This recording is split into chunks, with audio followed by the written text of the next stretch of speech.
بسم اللہ الرحمن الرحیم۔ قابل قدر محترم ناظرین، آج ہم اس ویڈیو میں سورۃ القارعہ کا ترجمہ اور خلاصہ تفسیر بھی بتلائیں گے، ذکر کریں گے۔ تو چلیے سب سے پہلے ہم اس سورت کی تلاوت کر لیتے ہیں۔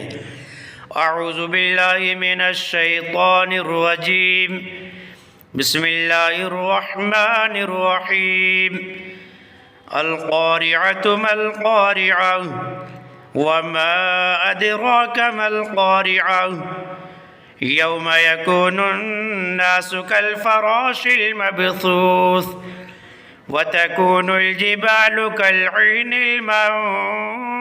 المنفوش فأما من ثقلت موازينه فهو في عيشة راضية وَأَمَّا مَنْ خَفَّتْ مَوَازِينُهُ فَأُمُّهُ هَاوِيَةٌ وَمَا أَدْرَاكَ مَا هِيَهْ نَارٌ حَامِيَةٌ صدق اللہ العلی العظیم۔ محترم ناظرین، یہ جو سورت آپ کے سامنے تلاوت کی ہے یہ سورۃ القارعہ ہے۔ اس سورت میں 11 آیتیں ہیں۔ اس سورت کا ترجمہ ہے القارعہ، کھڑکھڑانے والا واقعہ۔ یاد کرو وہ واقعہ جو دل دہلا کر رکھ دے گا۔ ملقارعہ کیا ہے؟ وہ دل دہلانے والا واقعہ۔ وہ کھڑکھڑانے والا واقعہ کیا ہے؟ وما ادراک ما القارعہ، اور تمہیں کیا معلوم وہ دل دہلانے والا واقعہ کیا ہے؟ اور آپ کو کچھ پتہ ہے وہ کھڑکھڑانے والا واقعہ کیا ہے؟ وہ قیامت کا واقعہ ہے۔ بار بار سوال ذہن کو متوجہ کرنے کے لیے ہے۔ یوم یکون الناس کالفراش المبثوث، جس دن سارے لوگ بکھرے ہوئے پتنگوں کی طرح، پروانوں کی طرح ہو جائیں گے۔ وَتَكُونُ الْجِبَالُ كَالْعِهْنِ الْمَنْفُوشِ، اور پہاڑ دھنکی ہوئی رنگین اون کی طرح ہو جائیں گے۔ فَأَمَّا مَنْ ثَقُلَتْ مَوَازِينُهُ فَهُوَ فِي عِيشَةٍ رَاضِيَةٍ، پس جن کی ترازویں بھاری ہوں گی وہ من پسند عیش میں ہوں گے۔ وَأَمَّا مَنْ خَفَّتْ مَوَازِينُهُ فَأُمُّهُ هَاوِيَةٌ، اور جن کی ترازویں ہلکی ہوں گی اس کا ٹھکانہ کھڈا ہے، اس کا ٹھکانہ گہرا گڑھا ہوگا۔ وما ادراک ما ہی، اور آپ جانتے ہیں وہ گہرا گڑھا کیا چیز ہے؟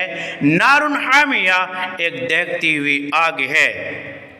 خلاصہ تفسیر یہ ہے، جب قیامت کے دن پہلی مرتبہ سور پھونکا جائے گا تو بڑا ہنگامہ ہوگا، لوگ افراتفری میں مبتلا ہو جائیں گے اور بکھرے ہوئے پھیلے ہوئے پتنگوں کی طرح، پروانوں کی طرح ادھر ادھر مارے مارے پھریں گے، اور پہاڑ گرد بن کر، دھول بن کر اڑ جائیں گے۔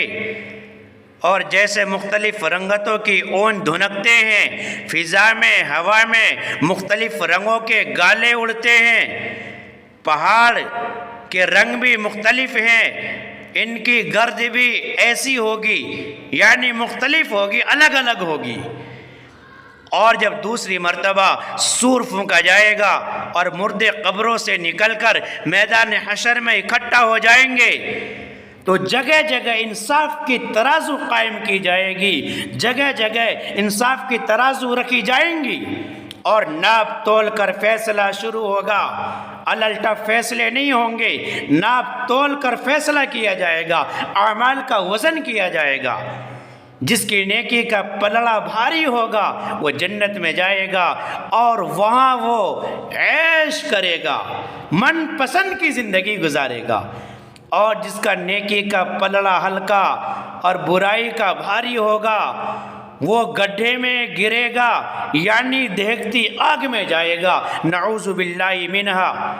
خالق کائنات نے، پروردگار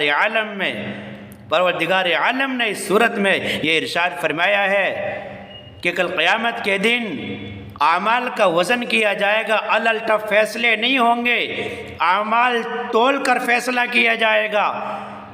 قیامت میں جس کا نیک عمل وزنی ہوگا وہ من پسند عیش میں ہوگا، اور جس کا نیک عمل ہلکا ہوگا وہ دہکتی آگ میں داخل ہوگا۔ اللہ رب العزت ہم سب کو نیک عمل کرنے کی توفیق عطا فرمائے، آمین۔ وآخر دعوانا ان الحمد للہ رب العالمین۔